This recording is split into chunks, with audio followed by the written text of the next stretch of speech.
I just fell in love with the Beatles from the beginning for the joy and the optimism. Because England was, post-war England lasted a very long time. You know, it was still basically the same feeling right into the early 60s. And to be honest, for a kid, it was dull. It was very boring. It was a gray, austere kind of feeling.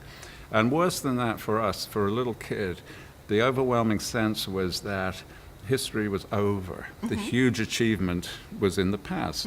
And I can't argue with that. You know, Britain's experience in World War II was intense and very traumatic. And winning World War II was a huge achievement. And it felt like everything was in the past. There was nothing ahead. There was nothing for us. And then the Beatles came along with all that joy and optimism, and it felt, yes, there is something for us. You know, this is great. And I loved the joy in the audience, you know, the passion in the audience, and the obvious joy in the performers.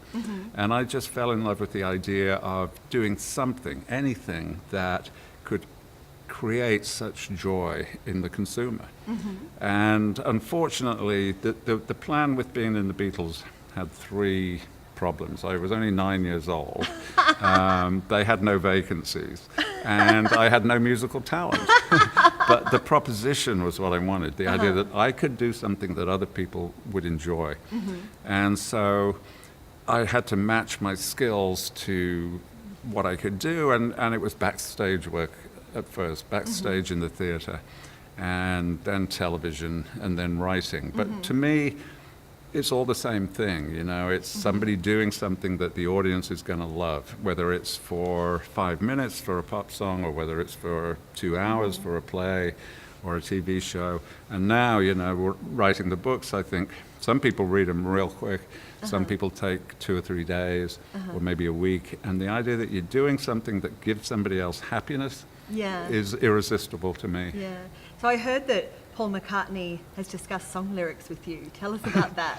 Well, I contribute to various charities and so on, and one of them, mostly animal charities, because I feel, you know, animals deserve a fair break if possible, and so does he. And we met at a charity ball, and I was a hopeless fanboy, you know. I was just like, and it's hard for him. I mean, I'm fascinated by his life, because he's been one of the most famous people on the planet for virtually all his life. And what must that be like? And it's difficult for him. And so we talked, but it wasn't really all that interesting, because he's very guarded, because he's utterly aware that anything he ever says is going to be reported and maybe twisted and taken out of context, which I'm learning now, actually, that you know, you can't say anything without it going straight on the internet, and there's a million comments about it and so on.